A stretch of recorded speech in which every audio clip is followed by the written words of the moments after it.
Alrighty, we are back for another episode, another night episode. I find myself suddenly super behind schedule somehow. I'm not sure what happened, but here we are. So this first day, I wanted to go and finally do the mermaid flute box puzzle, and I already had scoped out the file or the day earlier and saw it was raining on the island, so I knew I could do it.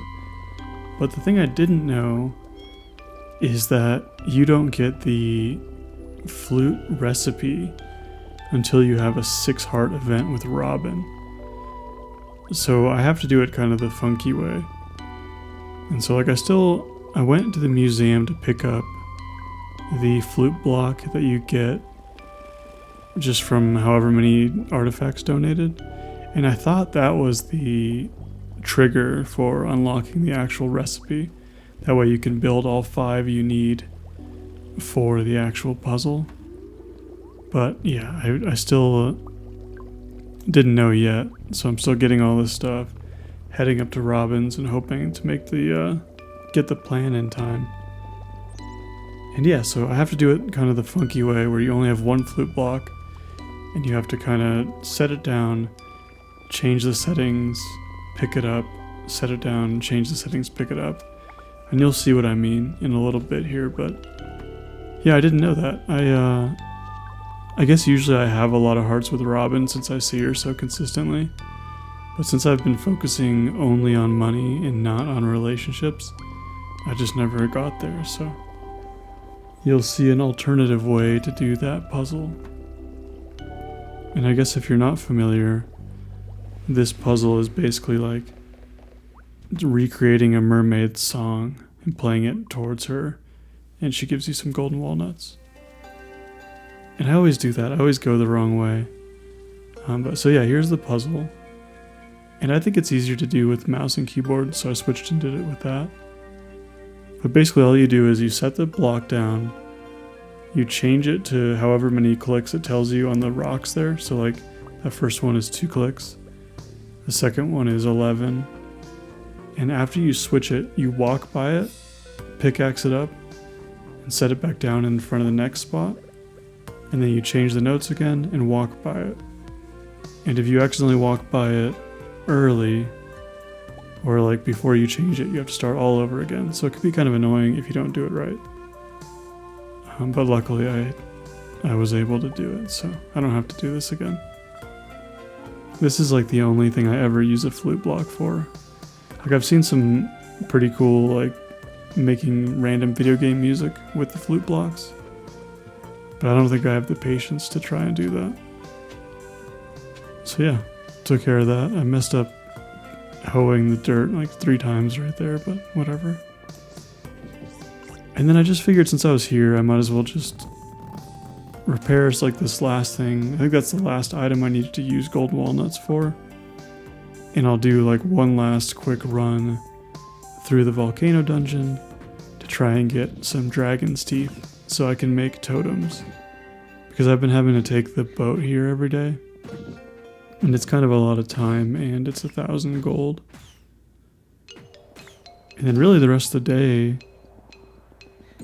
or I guess the rest of the episode, we're more just kind of focusing on trying to make a lot of money and trying to we'll get our last round of wine started before the end of the year, and we'll sell a bunch of other items that we're just not going to get to.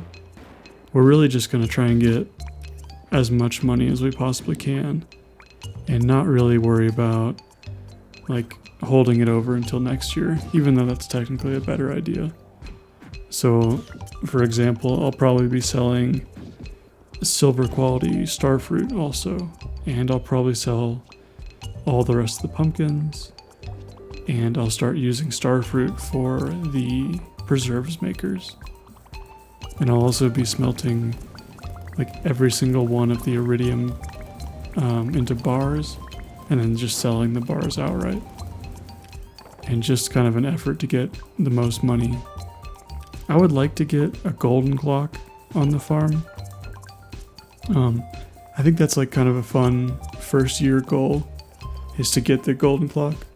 but I don't know if it's possible right now. We need like 6 million gold, which is pretty steep. And I don't know how doable that is with the amount of resources we have.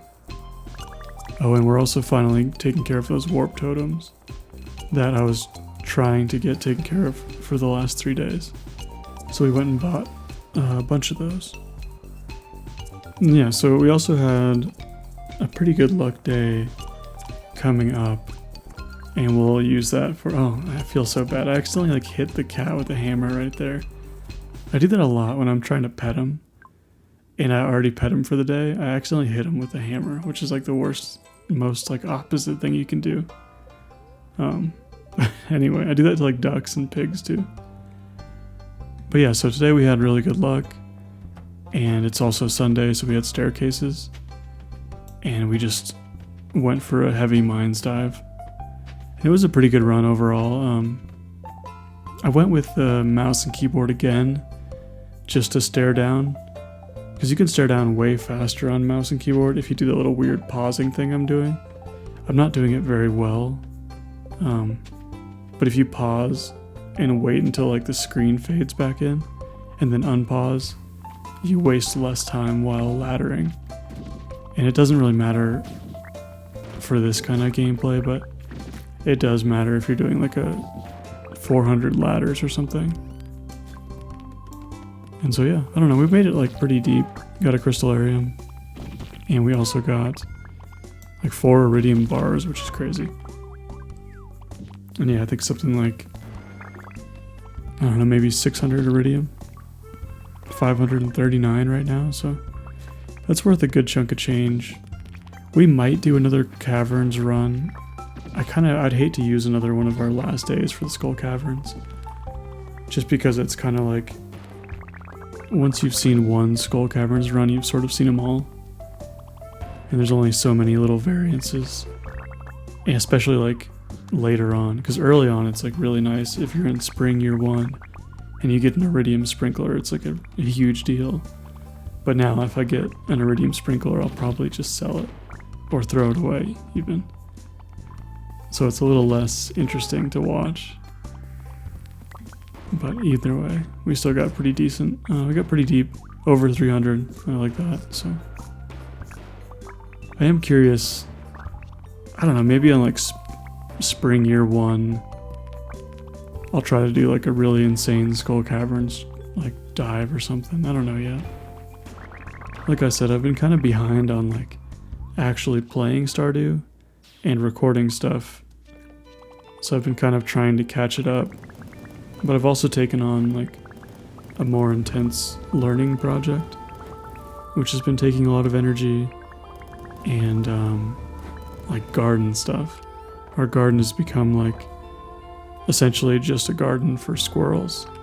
They are eating like everything we have, and so that's been taking a little bit of energy, more than anything. Not so much time, but like irritation and energy, which not super great. And this song, I can tell why I never used this song, because it's really wild. It kind of reminds me of like Dark Souls or something, and it's just the mermaid song, but I don't think I'll ever use this again. It's kind of whack. And it's just like, it's not like it's, I guess it's like a pretty chill song, but it's just not really my cup of tea, I would say. I don't know. And anyway, yeah. So I don't know what we're up to today. We got our wine ready. We got the indicator keg is popped off, so we will at least go deal with all our wine, which means we'll deal with all our pickles. And I think we have to deal with the crops inside the greenhouse, if I'm not mistaken. Or maybe at least a couple of them. Yeah, so that's what we'll do today. This becomes one of the more time-consuming things, especially if you have a ton of sheds. You're looking at like a couple hours every week for just your wine, so. And it's kind of nice, it's only weekly. I think if wine was like every single day, it'd be pretty brutal. Unless you're using like the automate mod, and that kind of makes everything really easy. My voice keeps going weird. For some reason I decided to like pour a glass of grape Kool-Aid, and maybe that's messing my voice up. I don't really. Okay, it's not Kool-Aid. It's like those little drops, and it's like a little squeezy bottle that you drop in water. So it's not like super sugary like Kool-Aid is, but it's like the closest thing to like adult Kool-Aid, I guess. Either way, I don't know, it's messing my voice up. It's good though, I don't know, it tastes pretty good. And it's also like, I think I've mentioned this, it's incredibly hot inside my house. We don't have like air conditioning or anything. So it was 100 degrees the last 2 days, which means it's about 80 or so in here, aside from the bedroom, which is about 60, which is nice because we have like AC in there. But I don't know, man, it's pretty rough. It's pretty warm. And like if I'm recording me talking, I can't have a fan blowing in the background. So it's like when I hit record, it's like the sweatiest like 20 minutes. It's pretty nuts. Oh, you know what's frustrating is those kegs aren't ready at the bottom, so whatever. But yeah, as you can see, we're selling like 500 starfruit, a ton of wine, ton of bars, tons of pumpkins. And so we're just kind of going for broke, trying to get rid of everything. And we're going to sell the coffee, we're going to sell like the gold, starfruit, pretty much everything. And I mean, at this point, like with the amount of kegs we have, we're always going to have enough starfruit to keep them rolling, I think. Or at least enough ancient fruit to keep them rolling once those kick in, so. And I got more ancient fruit ready to go, so. For now, I'm just going to pop those all in the seed makers, even though they won't grow in the time I want them to. But, I don't know, just to see how quickly it starts to go, I guess.